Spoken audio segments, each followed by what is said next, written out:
big well welcome this morning to Beneath the Surface on GMT. I am your host, Rhea Richardson-George. Really happy to be in your company. This is the day that the Lord has made, and we will rejoice and be glad in it. Well, viewers, this is the final week of interviewing Assemblymen. We're going to lead things up right on to Friday, where we will be chatting with Chief Farley Augustine. And we're going to have some ins and outs, have an idea of the goals, in fact, the accomplishments, achievements, and their goals for the future. Now, on the program this morning, we are chatting with Assemblyman Zorisha Hackett, representative for the Bethesda Leato community, and she's also the secretary in the Division of Education, Research and Technology. Good morning and welcome to your Good morning, Rhea. Good morning, Tobago. It's a pleasure being here. Really good to have you on our program. Yes. I know you're tired. And yesterday was the screening. Yes, and we saw you out in your blue. Yes, Give us an idea before we start things up this morning. What was the process like for you? Humbling, because, as an incumbent, you expect that your work would speak for itself. But because it's such a really rigid democratic process that our political party has, we had to be subjected to that. And so persons in my community were able to place their hat in the ring as well. And so it gave me an opportunity to really reflect on my stewardship as area representative. And then, of course, as secretary over the last 4 years, I've been sitting as area representative for 5 years, actually, because as you would appreciate in that 6-6 period, I was area representative of Plymouth Golden Lane, now transitioned into area representative of Bethesda Leato. And so I sat and I really looked back and reflected and tried to be very critical of my stewardship. And I welcomed those other persons placing their hat in the ring. So 3 of us were screened for that Bethesda Leato seat. And so I'm wishing, my competitors all the best as well as we look forward to who moves to that next level. You're wishing them the best, but hoping... May the best man or woman win. Yeah, we definitely have to support each other. I think that, this political party, only 2 years old, has attracted really competent Tobagonians, persons that are passionate and purpose-driven. And so we welcome the democratic process and what ensues as a result of that. So we're looking forward to the 15 best candidates who we think can take Tobago into the next term. All right. Okay. And certainly you hope to be amongst them. I certainly do, but I am going to support whoever that eventual candidate is. I think that's the spirit of us as a TPP family. Okay. And what do you think? What do you think your chances are? I think they're extremely high. I think, again, my work speaks for itself, but I respect the process. Yes. And so I look forward to the revelation of these 15 candidates. It was a really good interview last night. As an incumbent, you're judged at a different yardstick. The panel was extremely critical of that tenure as both rep and secretary. And so the questions I think the incumbents would be asked to be different from someone now jumping into the fray. And so we were asked to account for that 4-year period, being members of the Executive Council and being members, of course, of the Assembly itself and that representational side of the politics. And I think that, I responded well. It was very authentic, very genuine. It came effortlessly because I just spoke to what I've been doing for the last 4 years in my district and in my division. Okay. Yes. All right, well, let's jump right into things. You are quite ready to jump right into things. Yes. Now, when you assumed the role of secretary, what were your top 3 strategic priorities for the Division of Education, Research and Technology, referred to as DIRTech, and how did you decide on them? Okay, so the decision for strategic priorities doesn't only come from a secretary.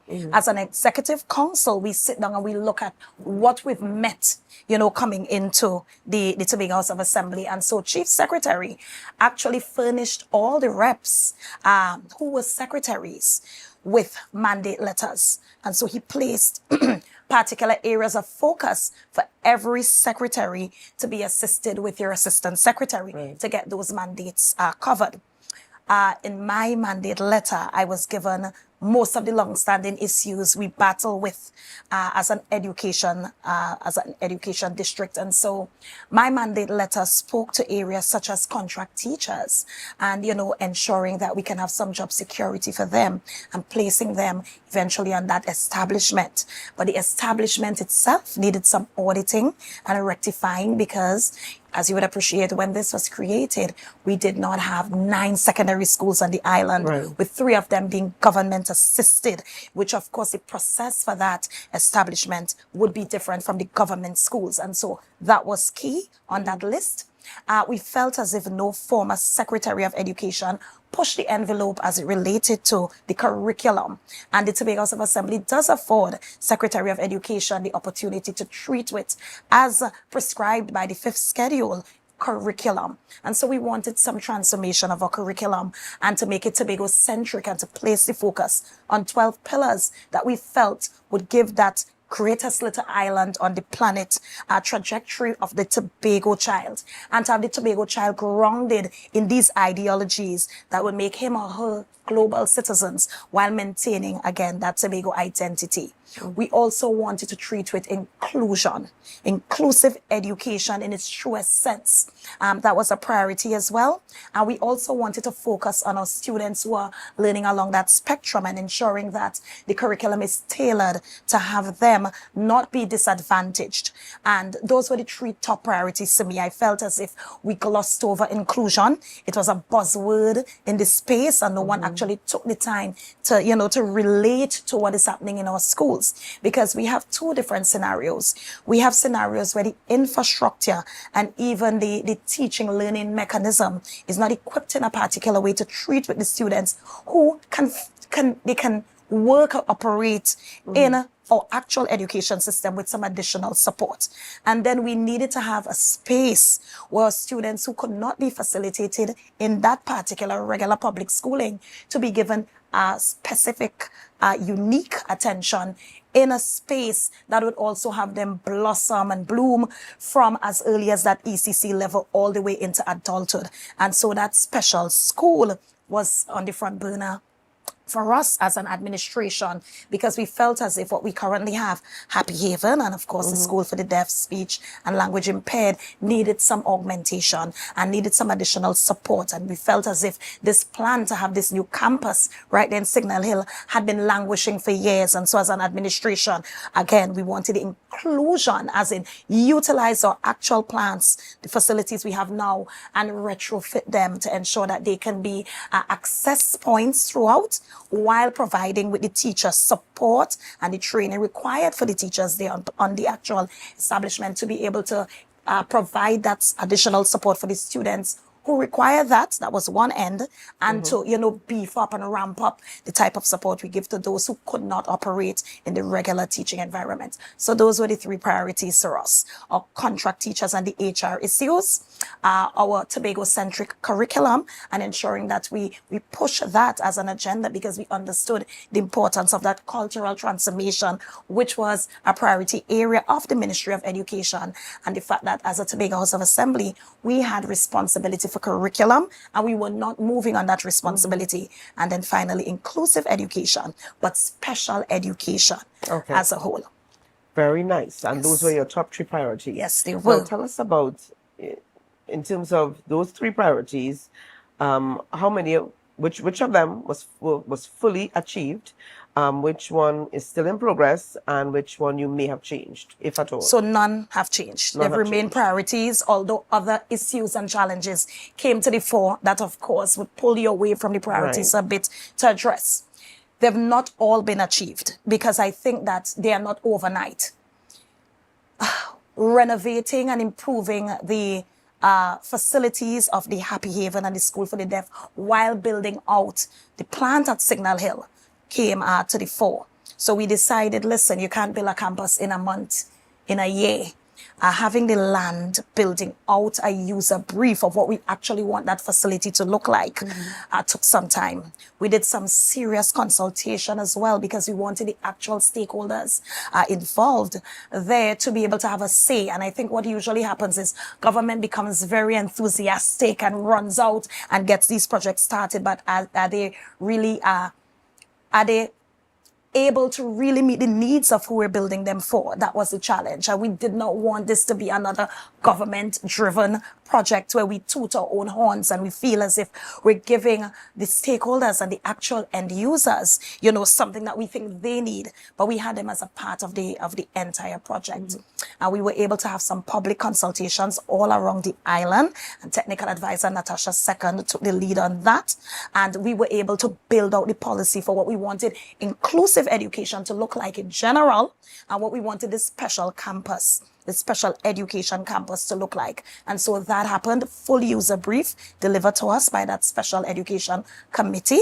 And we're able to, again, secure the land, and we're going to start construction soon in this fiscal. As a matter of fact, it's one of our 45 in 45 priority projects for this fiscal. We've secured the property, and then we're going to open for bidding for contractors to get on board with the construction of that.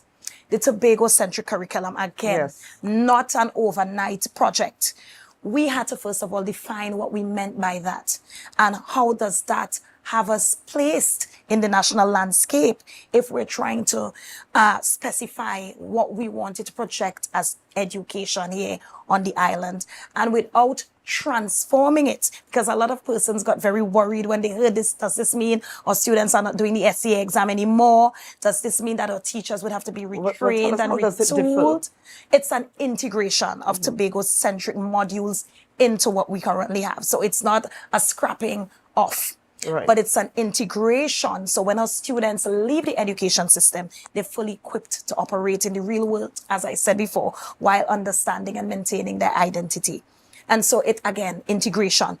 But this could not happen overnight as well, Rhea, as you would appreciate. We needed our teachers to be on board. And so we had to build out, again, we had to build out a policy and what the curriculum would look like. And we did not do that alone. So we actually engaged Tobagonians from different walks of life with different expertise, bringing different elements of their background and training to the table. And they sat as this Tobago-centric committee, Tobago-centric curriculum committee, and they were able to pull these elements together and help us to build out policy that would guide it, and then to also help us build out what the actual curriculum would look like, what a teacher can walk into a classroom and do. And again, it doesn't mean reinventing the wheel. It, for instance, means I'm teaching a math lesson, but I'm actually utilizing what we do in the market or how we operate when we go to the bay to catch fish. If I'm teaching, for instance, a science lesson, I'm going to speak to the elements that are right here in our students' faces. So we're making it practical and relatable. If I'm teaching an English lesson, I'm going to enhance the importance of that Tobago English-based Creole. And the fact that when a student comes to school, they're not coming to learn the Queen's English and that whole notion of, what you're speaking is bad English, but understanding that what we speak is actually a language in its own right. And it's your first language. It's that language that you have, that you're exposed to before you get into the formal education system.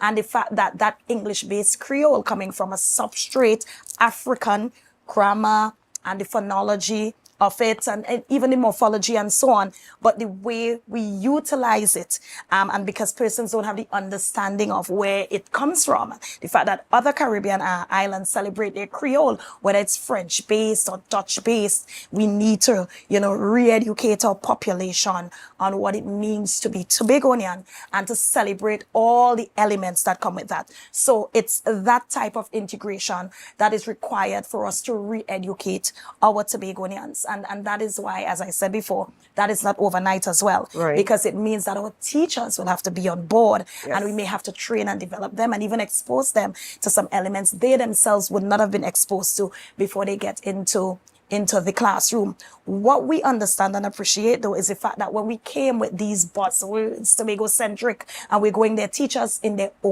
own right, without us even prodding them, we're able to actually integrate in a very seamless and organic way.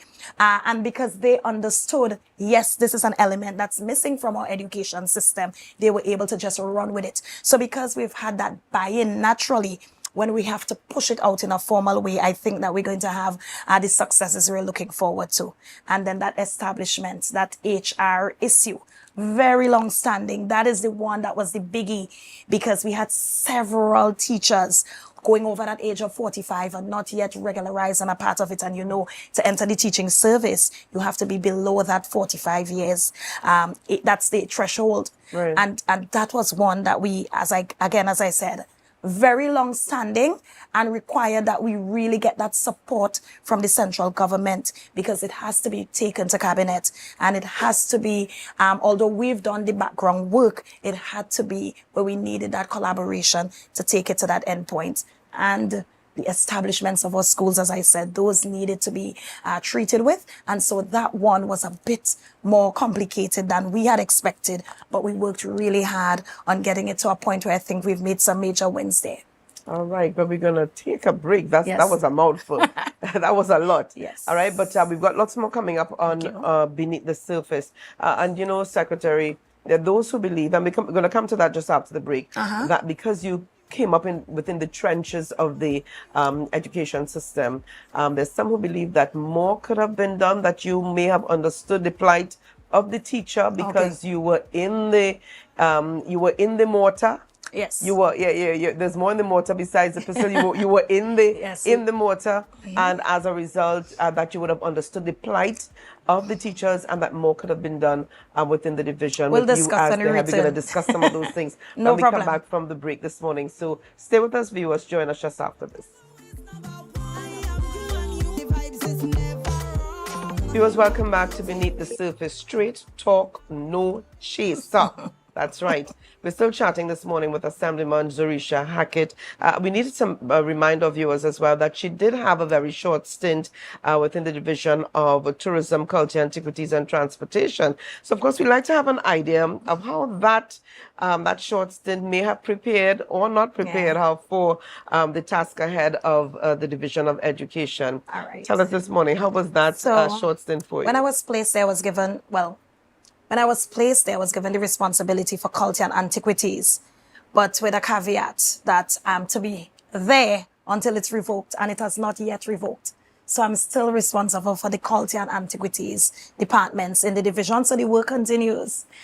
How do you balance? I was just going to say that. Because quite recently as well, we saw where Councillor Boris had a leave of absence, and you filled in. The chief asked you to fill in. Yes. So you were balancing that, still with DIRTEC, and still with culture and antiquities. So how do you, please? Wow. We'd like to know. I'm trying to figure it out myself, but I think when you're passionate, Rhea. Do you have a clone? No. Is that something we're not seeing? I think passion makes it work. I think when you don't look at it as work, but when you look at it as fulfilling something bigger than you, it definitely doesn't come across as work. Yes, there is a balance required, because the Division of Education is no walk in the park. And I don't have an assistant secretary. So, you know, I have to ensure that I hold down the fort there. Such a dynamic division, so many responsibilities there. Schools, the libraries, those two special purpose companies, THDI and TITL, you know, and we have one of the largest staff on the island. Actually, one of the larger divisions is the Division of Education. But I think what I did there came effortlessly because I was able to just be me there. You know, it didn't take a lot of brain power. It didn't take a lot of extra energy. I was just able to effortlessly move into this space. And what I did a lot was listen. A lot of the stakeholders wanted that listening air. And I looked at the work Secretary Boris and Assistant Secretary George did. And it's quite a lot of work that they did establishing this brand new carnival from, you know, the ground up after concept that a lot of Tobagonians had, and just needed a political organization that had that will to make it happen. And it came with a lot of sacrifice. It came with a lot of teething problems. But I think we're on the right path towards, you know, really getting this as our top festival here on the island. And again, the stakeholders just wanted to be a part of it. And we were able to bring them to the table as we've always done, but in a different way this time. There was an advisory team made up of the stakeholders that directly impacted the carnival. And I think sitting in with them and listening, not just pushing the mandate on them and having it as our vision that we want you to execute, we were able to have them plan and have TFCL do the execution. And I think that that took a load off of TFCL. I think that they've been spreading themselves thin, coming up with the projects, coming up with the initiatives, coming up with the ideas of how they want these events to roll out, and executing it is a lot. And so having a committee that, you know, sits with the policy makers, sits with the administrator, the technical advisors, and actually translate that to what it's going to look like, I think that that was a good thing. We also had a very successful Blue Food Festival in spite of the weather. I mean, last year the weather wasn't so bad. We were very surprised, but this year we went straight back into what we know the Tobago Blue Food Festival brings, the rain. But I was so, you know, taken aback by how many persons were still there enjoying this newly upgraded Bloody Bay space and, you know, just soaking it all in. And I think it's one of the festivals that remained true to its essence. Yes. And, you know, we don't want to stray too much and over commercialize it, because I think that community has done an excellent job in curating this product that we are so proud of. And the Tobago House of Assembly continues to support them in that venture. So again, it was effortless to me, Rhea, because I think that my personality lends to that very outgoing, you know, people focused. Outdoor. Yes, that's me. Yeah. So it came naturally. All right. And certainly you bring the Zorisha to the table. You definitely Yes, do. thank you. All right, let's talk a little bit here about what we mentioned just before we took the break with Yes. regards persons on the ground, teachers, feeling that more could have been done within the 4-year period. Okay. Because you came up within the trenches, you understood the plight. There's some Right. issues that you yourself experienced. Experienced. And there are persons within the system who are experiencing such. Right. And they felt that more could have been done. What Okay. do you say to that? Right. So teachers, or the organization, the union that operates with teachers, because Rhea, I'm actually getting a different story on the ground. When I entered this division, we had over 200 teachers on contract. We're currently down to about let's say about 140 or thereabout, which means a number of teachers have moved off of contract and are now in the service. Temp appointments, a lot of them were given. And you get teachers calling all the time to say, you know, we've seen the progress. Right. But Rhea, what I want us to also appreciate is the fact that it cannot happen in a 4-year period. This has been a long-standing issue. The issue of gratuities, increments. Again, as I spoke to, how many teachers we have on contract because our establishments have not been sorted. And so the movement has happened. What we've not done, to me, enough is celebrate the wins. And I'm very guarded when I do that, because I know of how deep the issues are and how long-standing they are. And, you know, where persons may celebrate some wins like that, I won't, because, again, I labored in the vineyard and I know what it means to not have that job security. I know what it means to work for a contract period and, you know, you don't have that gratuity, which you would. You get that staff appraisal done, and once it's satisfactory or above, you know, that's over to you. And we had so many teachers. But what I can tell you, we've done the most payouts in gratuity of any administration over the 44-year period of the Tobago House of Assembly. And we spoke about it in the House last week. The fact that because we don't toot our own horn and because we don't celebrate what we deem to not be the major wins, the public probably is not as informed as they should. And I was telling the chief that, you know, what we may think is minor is major for a lot of persons. And we need to start speaking, at least if we're not celebrating it, but at least informing the public of what we've been able to achieve. When I spoke in the House last week and I called the numbers, the figures of how much we've been able to do, nearly $80 million in gratuity payments in that 4-year period, when compared to a 1/7 of that by the former administration in the same 4-year period. I think that's something to celebrate. And because we had to clear that backlog, you would have persons in this particular period, this this right now, currently experiencing a gratuity payout because we've had to go all the way back to persons being over that 9 years, 10, 12 years. There was a teacher 14 years and had not even received one payment. And so we had to go all the way back because I believe in the first in, first out system. If you're there waiting for a longer period, someone who's just joined the teaching service, someone who's just joined us at the Division of Education, shouldn't be in the front of the line. And then we had teachers retiring without their leave categorized, affecting their pension. And so we had to take it all the way back. And this speaks to our resilience as well. The fact that we came into this understanding that we had a lot to fix and actually taking it all the way back to get it fixed. And it's unfortunate that we just could not serve in the period given to us and treat with the immediate because there was so much there languishing and left behind to be dealt with. And so if we really have to be honest, a lot was done.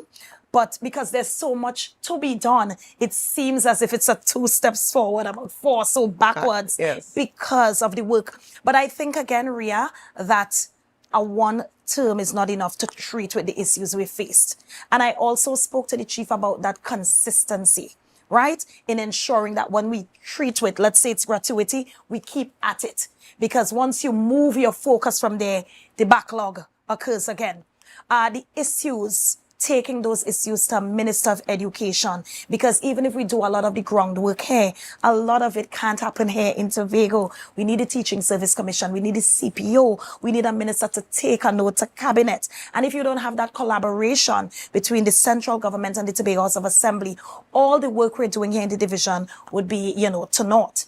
And one of the first things I did was send, probably the week after he was installed as Minister of Education, send all the policies we've been working on for the last 4 years to the minister and showed him, the work, but the fact that we needed some funding. When you send what it's required for us just to operate the run-of-the-mill projects and programs of the division, you don't get to delve into the work of transforming education. And that required the policy creation. But after the policy creation, without the funding to actually execute, then, we've done all this work in vain. And so when I sent him, he was like, Secretary, 4 years? All of this work in 4 years, did you take up anything that was there before and, was able to take it beyond that level, build from that? And we had to admit, no. We had to start from scratch with a lot of these policies. The online education policy, for instance. The Ministry of Education doesn't even have a policy such as that.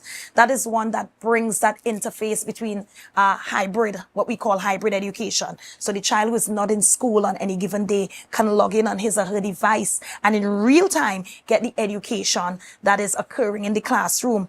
A teacher who, for some reason or the other, may have to go off on some type of training, or if they're on maternity, or can still interact with the classroom, right? And we realized that we missed a lot of the lessons from COVID. We were plunged into that unexpectedly, but we didn't take away the lessons of COVID. And so one of the first things I was able to do is to have the division procure what we call smart screens. Now it's extremely expensive. So we were only able to provide the 9 secondary schools in the first instance, but that's one of the projects we want to engage with in this fiscal, ensuring that the primary schools are now on board with that. So you can have the interface again of a teacher in a classroom, but a student who is off-site being able to keep up. And we have students who for some reason or the other ill, or they have some challenges, or there's a movement or so, but not being in the classroom doesn't mean that you shouldn't access education in this world, in this global world that we're moving forward in. Is this currently a part of the curriculum? So the the online education is a policy we built out. We've been utilizing it in a pilot way. It's not established as yet because, of course, so that to happen, you have to ensure that your Wi-Fi in your school is up to par. So we've done that. We've done the networking and upgrading of that. Every school has that, but remember, it's one device per school. When you have a large school, let's say Signal Hill Secondary School with almost 1,100 students, every student who is not there in school on that day with a particular teacher cannot access this one smart screen to be able to have that, really function in the way we want it to. And so again, it's a work in progress. But the point is, once you have that policy and you have the will to make it happen, it's already halfway done.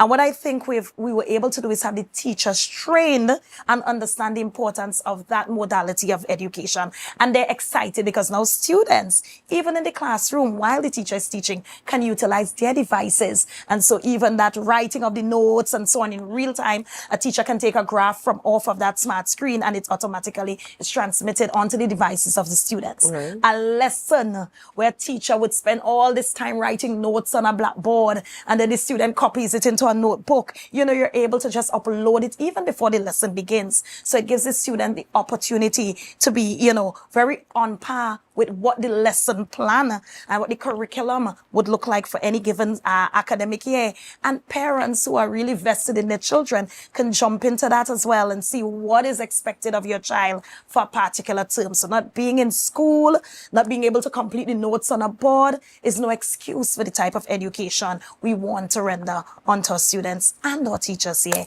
in Tobago. What about your IT staff? Because in some cases, there is one IT staff per community who has to service primary and the secondary schools within that area. So what about your IT staff? So one of the things we've been doing is collaborating a bit more with the Tobago Information and Technologies Limited, which is one of the special purpose companies that this division has some larger shares with. And so they've been able to assist us. But we have I think we have a very robust ICT unit. That is another one of the areas we were able to bolster. They had some challenges right before we took office with their unit in terms of the HR issues. They were not on par with their counterparts at the Ministry of Education. They had several challenges with their remuneration packages, and we were able to bring them up to that level. And so that unit also had a lot of vacancies, which we were able to fill. And I think we're in a better place as it relates to ICT support. We have a very strong unit head.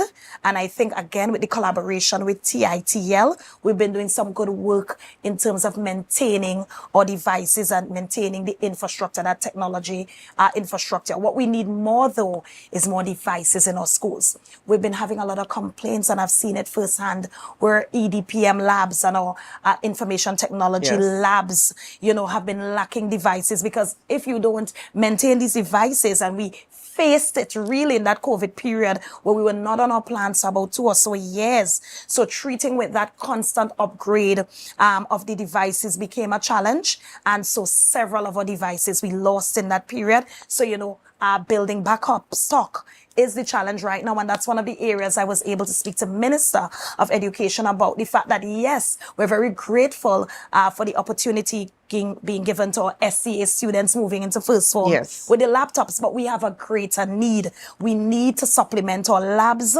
We need our teachers to also be able to access devices while they're there in school. So in our space, we need to do a bit more to ensure that the technology is really being able to be accessed. We also have a challenge where several parents come to us all the time. My child is in 5th form. My child is in 4th form. I can't afford a device, and they're not able to complete their SBAs and, these additional devices. When I got to the division, we had to ask Corporate Tobago to jump on board to, sponsor some devices. And we got a lot in that first year or so coming out of COVID. But of course, you can't go to the same businessmen all the time to ask for that support. So that's another area that we're asking TITL to assist us with, procuring devices where we can assist students. This is outside of school now.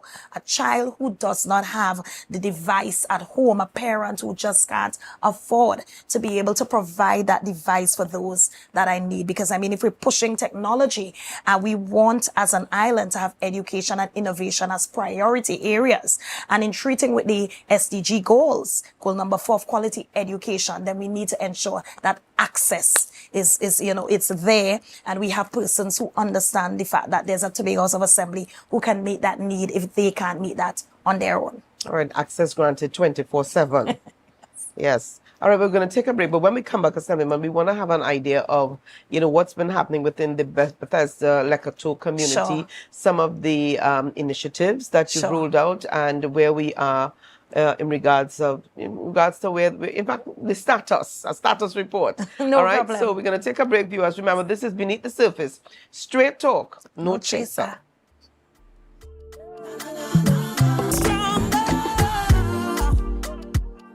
Viewers, welcome back. This is Beneath the Surface, straight talk, no chaser. We're still chatting this morning with Assemblyman Zorisha Hackett.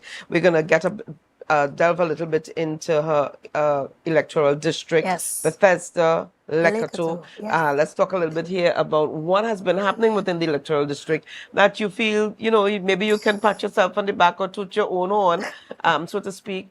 Tell us about some of the initiatives that were implemented under your tenure. Well, first of all, Rhea, you would appreciate that when we do these initiatives as area representative, we don't do it out of funding of the Tobago House of Assembly.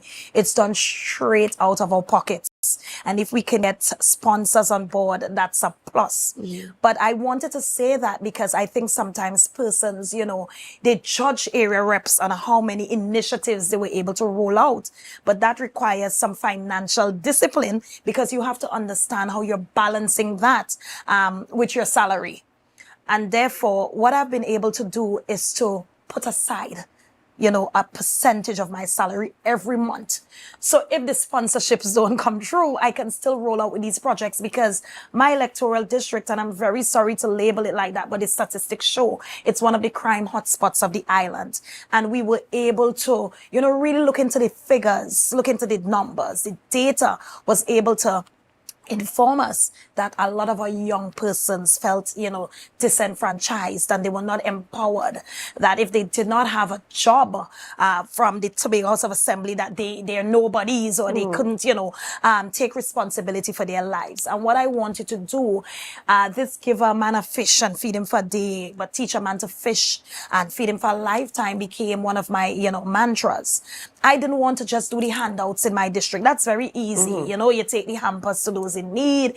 You assist those with upgrading their homes. And yes, that's a responsibility. The social work part of it is a responsibility of area rep and one that I value. But I wanted to empower my young people. And so I sat one day with my district staff as well as my advisor. And I said, listen, as Secretary of Education, there must be some opportunities for us to pilot some projects in a smaller way and see how they work. And then you can build the policy out for an island-wide initiative. And I sat and I looked at how many skills we are not able to teach in our actual formal education system. And I also looked at the competencies of my residents and realized that we had several with skills that they weren't able to transition, pass the baton on because there was no avenue for that. At that point in time, the Leato Community Center was being refurbished. Mm-hmm. And I looked at the other two, Golden Lane and Bethesda, and I was like, we have these beautiful spaces there, only being utilized probably for a reception, a wedding reception, a christening, a graduation. But I wanted to see these community centers come alive and be utilized all the time.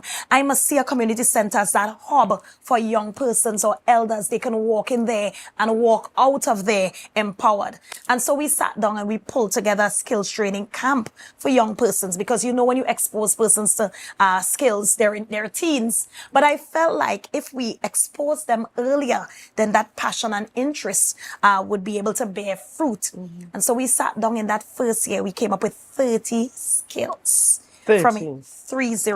From hairdressing to farine making to carpentry to just name it, Rhea.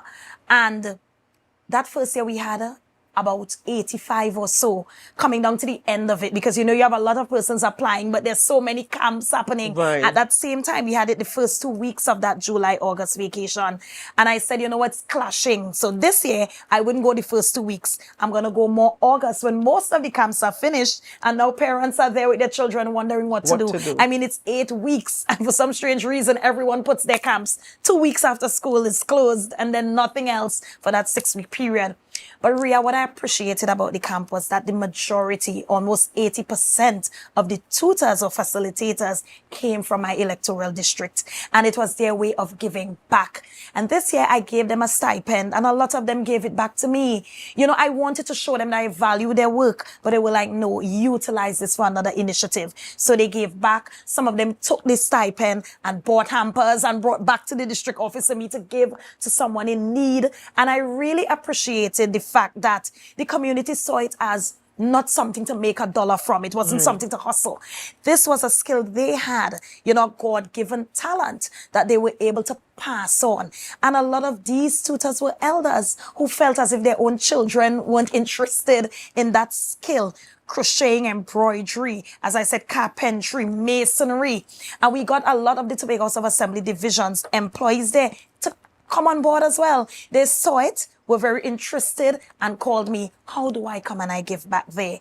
And then at the end of the 2-week period, you had a nice graduation ceremony where the students got a certificate explaining that they were participants in this particular skills training camp. And you know what's beautiful about it? You have parents calling me all the time. Now that you've exposed my child to this particular skill, they want to get onto it full scale. How do I now take them to that next level? You know, and that's where we have a concern, because for some of them, the cosmetology, anything beauty culture, there's a lot of that in this space. Yes. But there's some particular areas that we're not getting young persons so interested in because they're seeing it as hard work and getting themselves Agriculture, dirty. farming. Yes, they don't want to, they want the quick money. And you see this culture where we have where you can sit in front of a screen, for instance, and you get some followers and now you're an influencer that make that easy money now. Taking them back to basics, using their hands, being able to put something in the ground, as you said, agriculture, and reap the rewards there. We're having a challenge educating our young persons on the value of that type of skills training. So we have some work to do. What have been some of your major challenges? And I know we're running out of time here, but your major challenges with regards implementing, coming up with initiatives, but implementing these said initiatives. So the community has been neglected for a very long time, I believe, in terms of some of the infrastructural developments they wanted. So when you're coming with these initiatives, people enjoy them in the moment, but they don't see the value of beyond. They get back to, as an area rep, we want your road, our roads fixed, we want this built, and so on. And I think it goes both ways. Yes, you get those things done as an area representative. So the roads, the drains cleaned. You ensure that you get the refurbishment of your facilities that have been there for a long time. But valuing the education of your community is something that I really wanted my residents to buy into. We have a lot of it.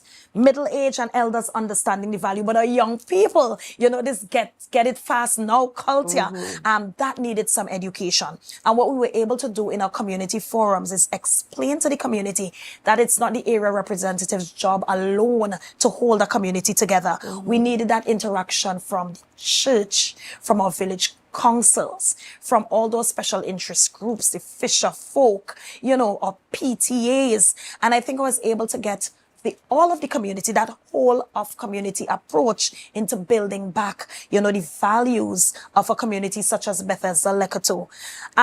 The work continues, Rhea, because of course you would appreciate that it does not happen overnight. And the fact that an area representative is not the sage on the stage, you know, this is my district and this is the way I want it to be done, and trying to prescribe the initiatives to the residents. You don't get buy-in that way. But having these different interest groups coming to the table, what do you think our elders need? And having elders themselves say, when our children go off to work all day and we're home, we want some additional support to understand the technology. So having TITL now move around the island. And that's the thing, whenever I push these initiatives and I need the Tobago House of Assemblies supporting it, I try to build it out for all 15 districts, because you want it to be an all of island being lifted together, not just your district. And when we put the resources together like that, and you have the actual residents of the community helping you build out the initiative, you feel more valued.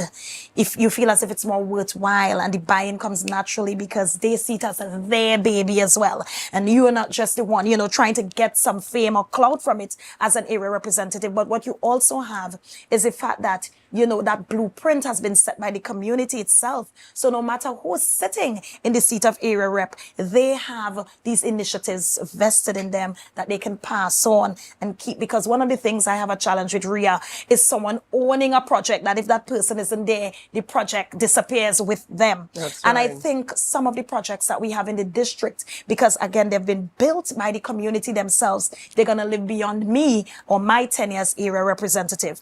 What we also have is now that the Leato Community Center, and I'm speaking about that one because that was a major accomplishment. I think the community cried out for that for a while. And when they were able to get it, we have a lot of businessmen with roots in Leato wanting to give back in a way that I think the area representative can just support from the background. So Mr. Richardson, for instance, when I went to him with some ideas, he was able to tell me, listen, right now we want to build out a homework center in this newly refurbished Leato Community Center. And as Secretary of Education, this is what we're going to ask you for. But this is what we've already done. And so we just need your support.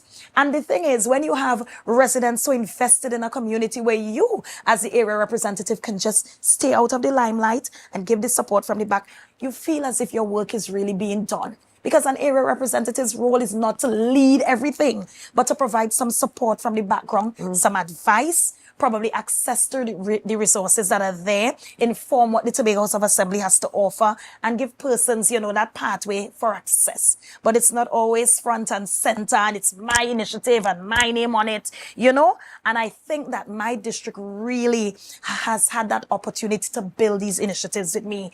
Almost 70 or so of those initiatives over the last 4 years. Some repeated, some we curate for a particular season, some that are school focused, some that involve the wider community, some that are age specific, some that treat with social work, some that treat with empowering our young people, and even our elders who feel as if, I've already given my contribution, but what more is there to do as I'm in my retirement? So all these initiatives, as I said before, over the years, were not just the brainchild of area representative, but some came out of the hearts and minds of residents, and they just needed that space or that avenue to be able to have them implemented.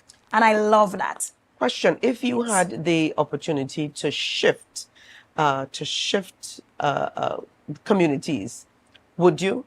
No, I would not. What would you say is special about Bethesda, Leato? Right. So when the district was Plymouth Golden Lane, so I was born and raised in Bethesda itself. But in that specific community, yes, and that specific community, Bethesda doesn't see itself as a part or separate from Plymouth. So when the district shifted to Bethesda, Leato, I was like, what? Does the EBC even know what they're doing? It's as if you're telling Egypt it's different from Bethel. You know what I mean? It's a subset of. And so it's where I was born and raised. And although I moved out of that village after high school, that's where 3 of my grandparents were born and raised. 3 of my 4 grandparents is where most of my cousins live. It's where the family ties are. It's where my navel string is buried. And so that's where my heart is, where home is where my heart is. And I don't think that representation should just be, all right, this is a seat I think I can win. Let me just stick myself into it. You need to be directly invested in it. There must be a part of you that feels as if, you are beholden to that particular community. This is a community that grew you. This is a community that was able to raise you as a child and give you the values that you now are able to utilize in service. So it's almost like a giving back. You gave me, you molded me, you brought me to this particular point. And now I feel as if I have to demonstrate, my appreciation and love for you. So I'm giving back in that way. And so I think that attachment would never have me, asking to shift district or seeking another district, although I don't live in my electoral district, which in itself, Rhea, is a challenge. It is so different to wake up amongst your people and actually experience, what they experience. Yes. Now, being very much engaged with the daily lives of your residents, you have an idea of, and because I'm so closely attached with my residents and they're able to be in a forum where every issue is placed before me on a daily basis, and I myself make it my business too, but nothing beats waking up in a district.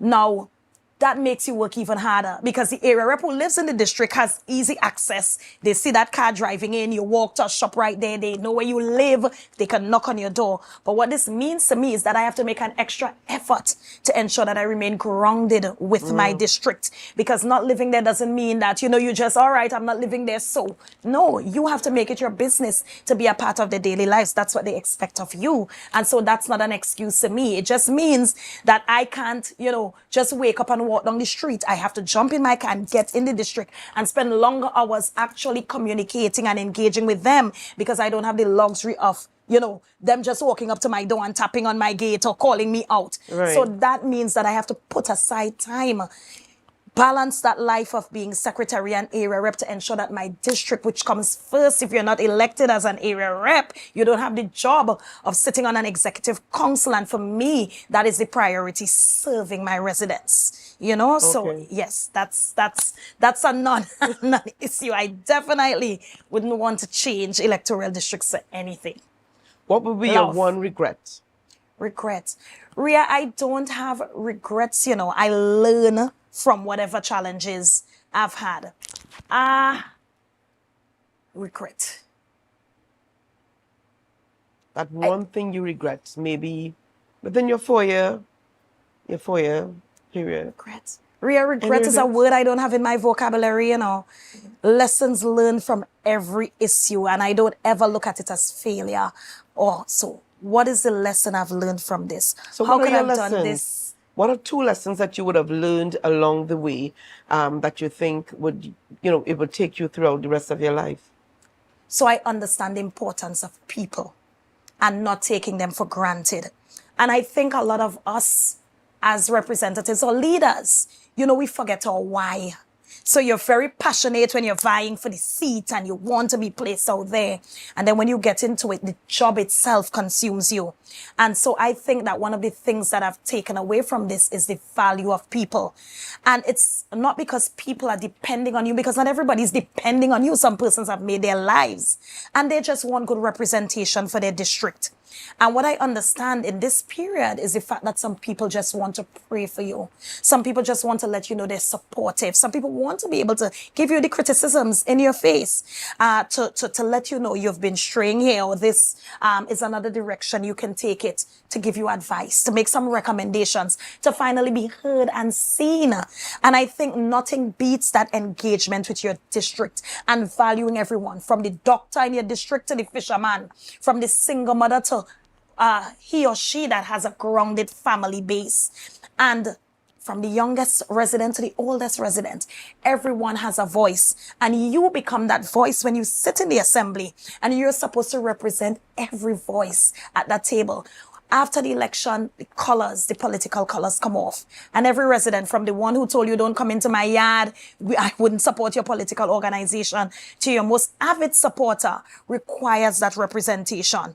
And the electoral district has moved a bit in terms of numbers from 2021, when I faced the polls in December, to now. Several persons are now of the age to vote. So they will spend the last 4 years understanding the politics. We've had some persons who passed on. So you've lost some of your electorate there. We've had some community extension and expansion. So that in itself brought some extra residents into my community. But I look back at this 4 years as valuing every voice and understanding that you don't know it all as an area rep, or you don't have the solution for everything as an area rep, and depending on your residents to keep you, at it, and to keep you grounded, and understanding that leaving the ground is a no-no. Balancing the division and the district is a challenge, but find ways of sacrificing whatever you need to sacrifice to ensure that your people come first, because without them, you don't have a job. Okay. All right. We've got just 2 more questions before we wrap up here. No problem. Our director is saying that we're out of time. But how would you rate yourself? How would you rate your performance over the last 4 years? 5 years? Yes. Because we cannot negate that 6 period. No, we cannot. An A-. I prefer to go with letters than numbers. An A-, Rhea. There's always room for improvement. I'm a perfectionist. I always sit. When you were a civilian, a regular resident looking on, what did you want from your area representative? When you were a teacher looking at secretaries of education, what did you want from your secretary? Are you fulfilling what you yourself wanted? And so you see, reflection and introspection, Rhea, I make it a big thing. I come home. What did you do today that you could have done better? What did you gain today? What was an achievement? What was something that you envisioned you would have already achieved at this point, but you have not? And you see, being your strongest critic is extremely important. Also, listening to that constructive criticism when it comes. A lot of persons become very defensive, when they're being called to account for their stewardship. But I use that as an opportunity for self-improvement and self-reflection. And I think that that's one of the strengths I have. Okay, learning from it. You don't know it all. We've never been placed in these positions before, and so we had an opportunity to, with a steep learning curve, to just get in and deal with the business of the people. I also think that your passion and your purpose and understanding who you are as a person should never be lost in this. And one of the things I think I was able to maintain is my personality. In spite of everything that we've been through, I remained me. And, persons tell me that, you see politicians change, or, you had to tone down a part, or you had to augment a part, but you remain consistently you, bubbly, energetic you, and we love that about you. And the fact that, yes, people talk about, the outside appearance all the time, but you are so humble when it comes to how you relate to people. I am not perfect, though, Rhea, and I like when people call that out, and I'm able to get what they're saying out of it, because people want you to win, I think in general, Tobagonians want to see us win, and they saw us as a new, young organization, and they held us in such high esteem. So anytime they think we're straying from, what they see us as and are able to achieve, they want to call us back and remain focused. It's not going to be easy. Your first term, when you can get away with the newness of it all, a second term in office is no walk in the park. And I know Tobagonians are going to hold us to account, even more so, if we're given another opportunity to serve, and I look forward to that. I also look forward to some mentorship. And I always ask for that. I can learn some more. And so I've reached out to former secretaries of education, for instance, and former area representatives. What did you not achieve that you think, you can assist me in having the district achieve now? Okay. What didn't the division achieve? Something you worked on that you weren't able to fulfill. I can assist there. Let's work together. So that spirit of collaboration is also one of my driving points. I always look for opportunities to gain from someone who has walked the path before me, and to learn from their mistakes, and to be so guided by, their strengths. And I think that's, one of the areas that I think I've looked at where I've given myself an A-. I'm aiming for perfection. You can never be perfect. An A and an A+ would have to be given by the people. I think, you're never able to truly give yourself. I mean, you can see where you want to be, but it's ultimately the people that would have to give me, that score. And so I'm looking forward to what happens coming out of the screening process. And then, of course, the EBC's nomination process, and then the actual election. Okay. But however it goes, Rhea, I am very grateful for having been given the opportunity to serve. I think it's a privilege. It's not a right.